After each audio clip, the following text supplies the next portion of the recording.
ఇలాంటివి చూసినప్పుడే అబ్బాయిలకి పెళ్ళిళ్ళంటే భయమవుతుంది. డ్రమ్ములు పోయాయి, కుక్కర్లు పోయాయి. ఇప్పుడు నల్లగున్నాడనే రీజన్తో మర్డర్ చేపించింది తన భార్య.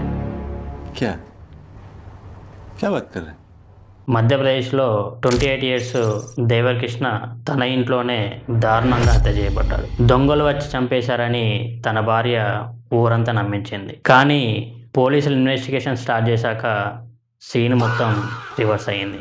దొంగలు తీసుకెళ్లారన్న నగలు ఇంట్లోనే దొరికాయి. అసలు నిజం ఏంటంటే తన ప్రియుడితో కలిసి 1,00,000 రూపాయలకు కాంట్రాక్ట్ కిల్లర్ని మాట్లాడుకొని పక్కా ప్లాన్తో దేవకృష్ణ అనే వ్యక్తిని తన భార్య ప్రియాంక మర్డర్ చేయించింది. అసలు అమ్మాయిలు ఇలా ఎందుకు తయారవుతున్నారు, అసలు ఆమె ఎందుకు ఇలా చేసింది, పూర్తి వివరాలు ఫుల్ వీడియోలో క్లియర్గా ఎక్స్ప్లెయిన్ చేశాను. కింద ఉన్న లింక్ని క్లిక్ చేసి ఫుల్ వీడియో చూడండి. ఇలాంటి వీడియోస్ కోసం మా ఛానల్ని సబ్స్క్రైబ్ చేసుకోండి. మరో వీడియోలో మళ్ళీ కలుద్దాం. బాయ్.